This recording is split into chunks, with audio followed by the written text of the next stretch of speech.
La propriété d'usage universel. Livre 1. L'impasse de l'hybridation. Partie 1. Mythes et préjugés. La croyance en la naturalité des lois de la propriété lucrative. Il paraît sage de ne jamais dissocier les croyances de la subsistance qu'elles procurent à leurs prédicateurs. Si on y réfléchit, de l'ancienne noblesse à l'aristocratie financière actuelle, les avantages procurés par l'application d'une idéologie agissent comme des ferments actifs de la croyance en sont bien fondés. Les bénéficiaires des richesses procurées par un ordre idéologique précis n'ont aucun intérêt à pratiquer la généalogie des faits, ni à remettre en cause leur position sociale. Lorsqu'on fait corps avec l'idéologie, on finit toujours par invoquer l'ordre naturel, par transformer une construction sociale artificielle en règle divine. C'est par intérêt que l'on rend discutable ce qui nous arrange et ce qu'on désire. Le point inquiétant de ce phénomène arrive lorsque le prédicateur croit en la naturalité des lois qu'il professe, phénomène qu'on peut constater à longueur de journée dans les grandes rédactions occidentales. La parole est libre pour ceux qui sont d'accord avec l'ordre idéologique. Il est donc normal que les éditorialistes investis par l'idéologie dominante ne ressentent aucune censure. Et leur argument ridicule qui consiste à nous expliquer qu'on ne leur a jamais empêché de dire quoi que ce soit, vient seulement justifier que le phénomène de diffusion idéologique a si bien fonctionné qu'ils font désormais corps avec l'idéologie en question et la défendent inconsciemment. Le désarroi dans lequel ont été plongées les rédactions des médias dominants durant l'épisode des Gilets jaunes en France vient illustrer le niveau de croyance idéologique dont elles sont investies. On sait pourtant que l'ordre établi finit toujours par être bousculé par l'arrivée d'un phénomène inattendu, d'une découverte scientifique, d'un mouvement social, d'une catastrophe naturelle. Si l'origine d'un phénomène pour le scientifique correspond toujours à la conclusion d'une suite d'événements, à savoir que pour expliquer l'origine d'un phénomène, on doit pratiquer sa généalogie, le refus de penser des classes dominantes consiste précisément à remplacer le travail généalogique par des croyances.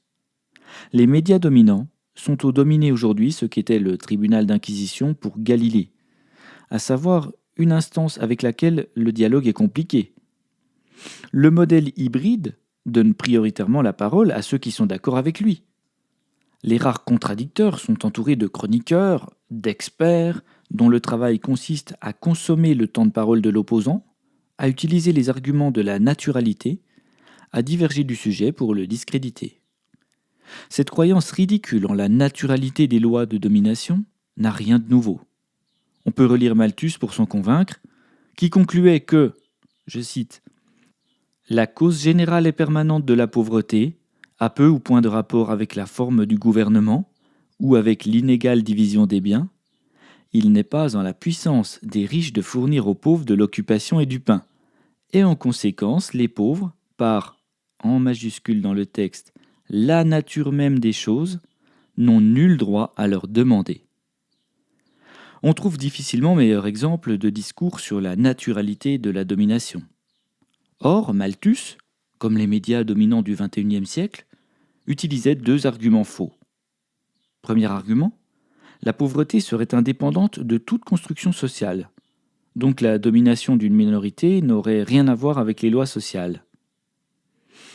Deuxième argument, puisque cet ordre serait naturel, on ne saurait en changer, donc l'existence des mécanismes de domination serait justifiée.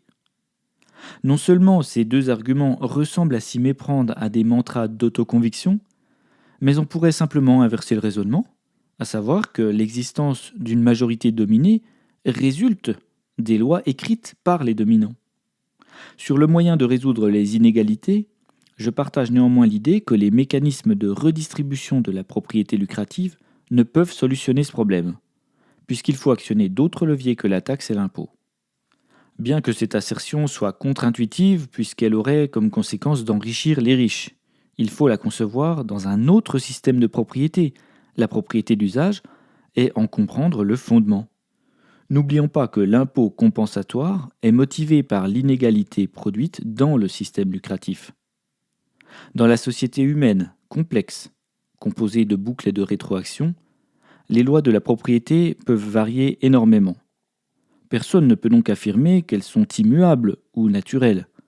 De plus, si quelques lois fondamentales de la physique semblent effectivement immuables, les lois sociales sont soumises à une évolution permanente, comme tous les mécanismes de la survie. Autrement dit, la seule loi naturelle en sociologie est la loi de l'évolution. Impossible d'invoquer la nature pour justifier le statu quo, une vérité définitive, puisqu'aucune époque ne ressemble à la précédente. Si les lois de la propriété sont partout observables dans la nature, il sera prouvé dans cet ouvrage combien leurs différents modes agissent en puissance sur la répartition du pouvoir et des richesses. Comment le mode lucratif permet d'institutionnaliser le vol représenté par la rente. Si la propriété lucrative a vécu, elle évoluera et disparaîtra un jour, selon les cycles du vivant.